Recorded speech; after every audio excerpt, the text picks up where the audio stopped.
Hi, my name is Victoria from Minette. Today I'm going to be talking about my project, Exercising More, using the Six Sigma approach. So in essence, what this project really was designed to do was we were trying to identify a problem that affects us personally, measure what we are doing, and use that to figure out what the problem is, and like what the root cause of our issue is, and then find a way to implement an improvement step, continue to monitor that, and see if we had a significant impact on our problem. So, for me, my problem is pretty much best described by this picture. I spend a bit too much time on the couch and not enough time actually going out and exercising. So, to really get to the bottom of it, as a new grad student, I have a busy life and sometimes don't find time to exercise. So I made a list of what I think might be causing this problem, so I can help problem solve before I get to the measurement phase. So I thought that laziness, a hectic schedule, and boredom might be some of the main factors. I tend to get really bored with exercising. I've never been really good at doing it. I can count on the number of times on one hand before this project started that I exercised in the last year. Just not really my thing in general. I also hate doing the same activity over and over and over, so finding a way to break up that same activity might be very beneficial. So this is why I want to start exercising more, the reason I want to change. So I want to get healthier. I mean, I know a lot of people say that, but it's just good to be more active. It's better for your longevity. It's really great for stress relief. As a grad student, that's a huge benefit. I mean, there's so much time spent doing stuff that having better sleep and more energy to get everything done would probably be really nice. So, these are the scopes and boundaries for my project. I tracked the number of times I exercised per week. I tracked the type of exercise per week, if it was running, swimming, or anything else. And then I tracked the amount of time per exercise session I completed. So if it was like a 60-minute workout, that is what I wrote down. And of course, didn't include the time to get ready for the exercise or finishing up or anything.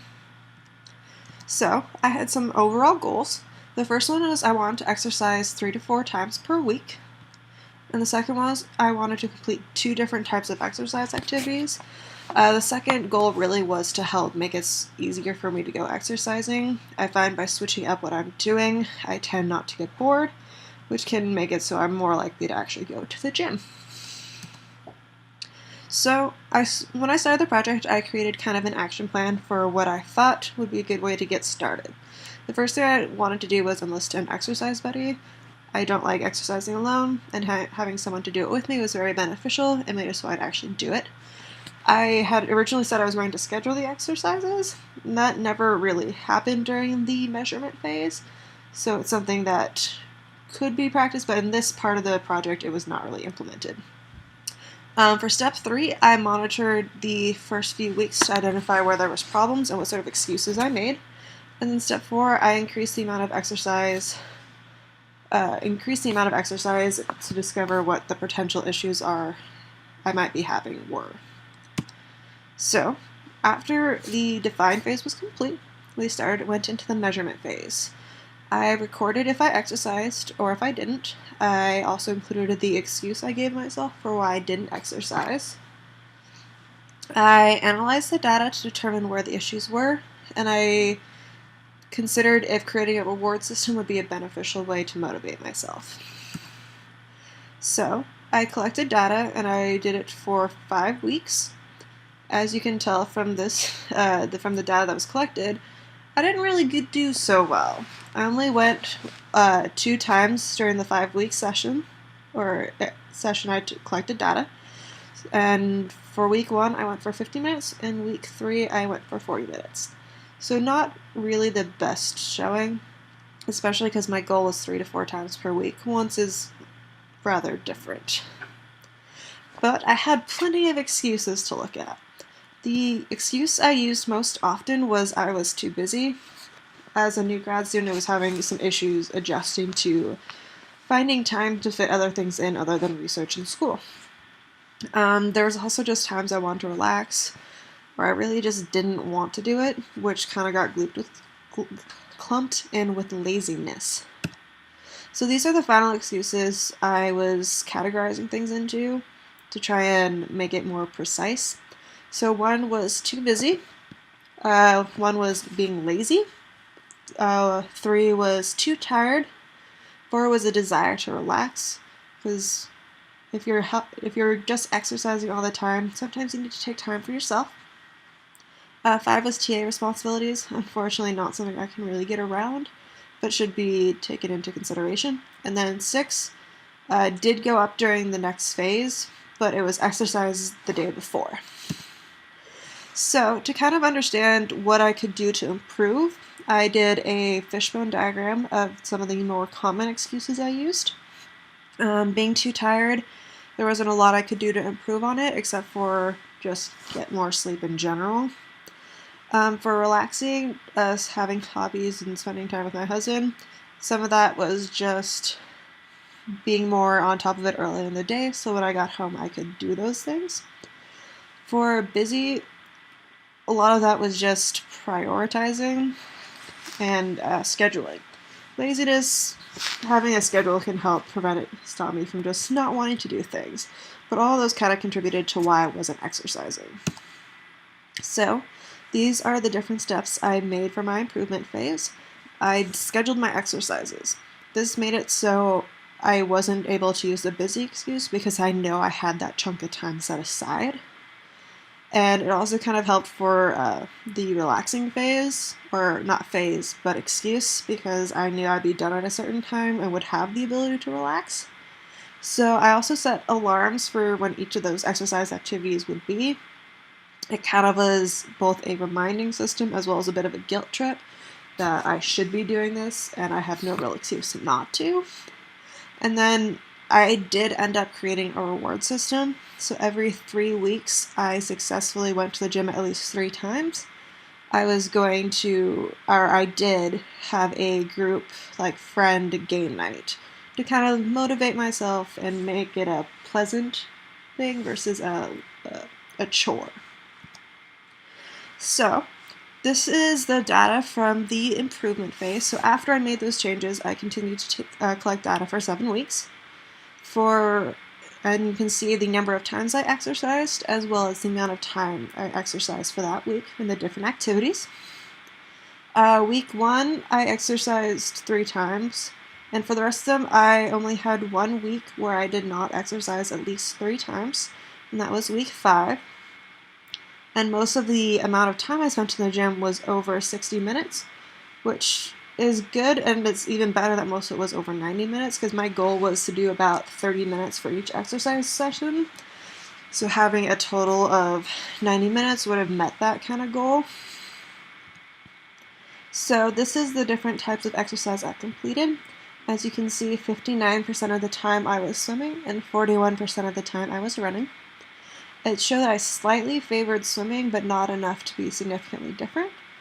And while it's slightly odd that swimming was preferred, because there's a lot more time to get ready for swimming because you have to change. There's no choice about it.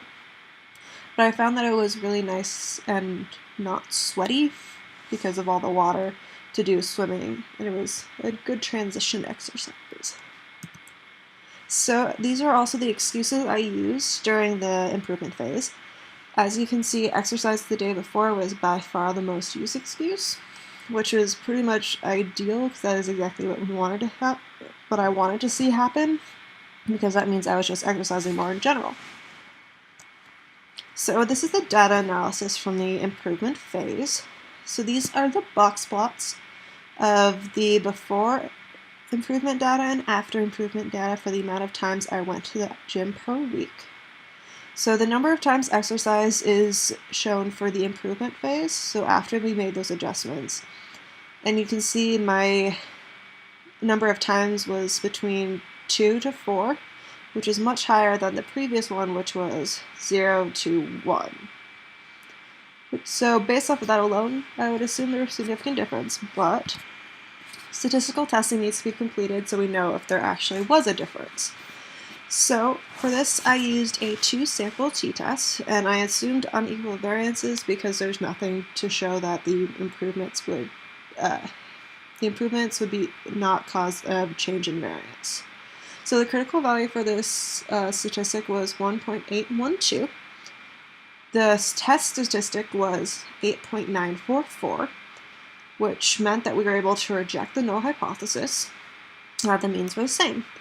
So in essence, what that means was there is a significant difference between the data collected in the measurement phase and the improvement phase. And based off of the means being 3.14 and 0.5, 0.5, that there was an increase in the amount of times exercising, not a decrease, which is exactly what we want to see through this improvement phase. So I also wanted to compare before and after improvements about the amount of time I spent at the gym to see if I was making progress. So I again used the 2-sample t-test, assuming unequal variance. The critical value was 1.812. My test statistic was 6.866. Because that was higher than the critical value, I rejected the null hypothesis that the means were the same, which again indicated that I had a significant difference in the amount of time I spent in the gym before and after, or after the improvements were made. And from this box plot, you can see that the amount of time I spent in the gym after improvement was higher than before, which means it was significantly higher after making those improvements and having that schedule. The last thing I wanted to analyze during the improvement phase was, did I reach my goal? To do this, I did a 1-sample t-test with a critical value of 1.812.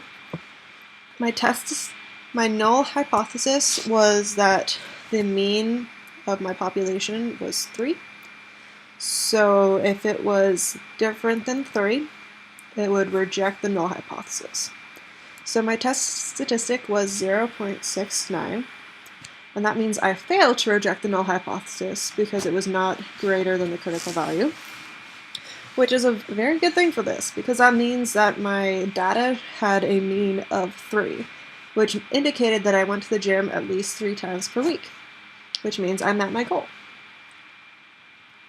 So to recap the improvement phase, I was able to reach my goal. I exercised 3 times per week and was not significantly different from that. And I was also able to add a variety. I had close to an even split between swimming and running, with swimming being slightly higher but not a ton. So I was able to kind of prevent some of the boredom that can be associated with doing the exact same exercise over and over. So the final stage, I really wanted to see if I could continue this improvement and pretty much monitoring it to make sure the improvement phase actually was sticking. So I took 2 more weeks of data that you can see here. I did about the same ratio of different activities that I did previously. It was swimming and running. I did not really venture out from those.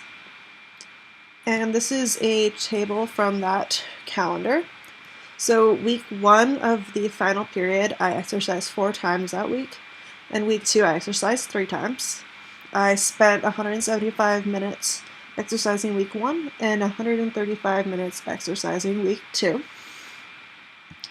So I needed to do some data analysis to see if the final stage data was significantly different from the improvement phase data, to see if I was able to maintain that progress or if I had backtracked. Visually, it looked like it, but visually doesn't mean much. Statistics is where you actually determine if there's a difference. So I did a 2-sample t-test to look at the means, and I was assuming unequal variance. The test statistic was negative 0.633, which was not significant. So that means that the 2 means were the same.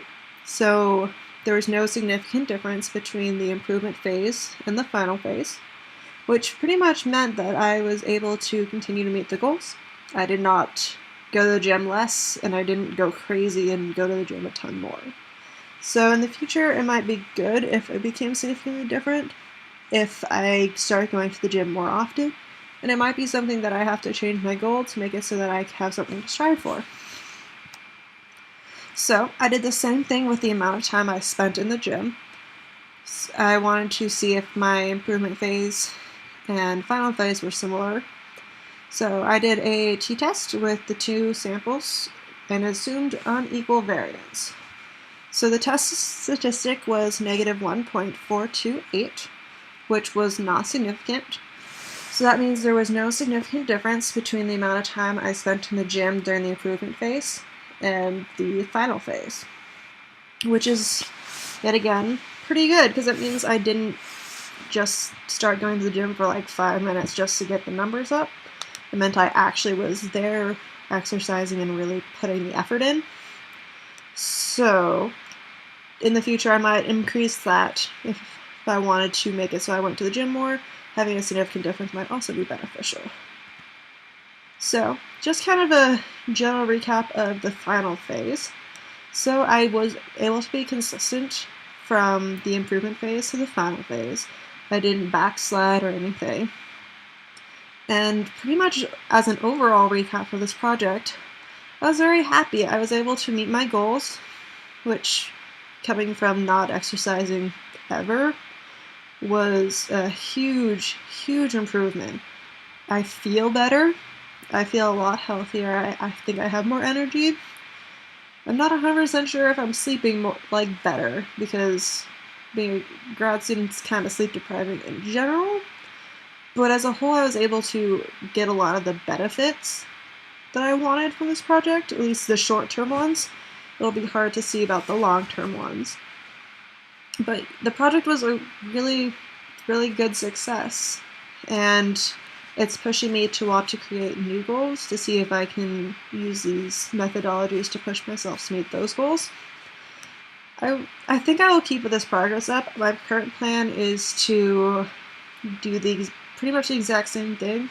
I found that writing down and monitoring what I'm doing has made it so I have an accountability to myself, because I can go back and see that I didn't do what I wanted to do.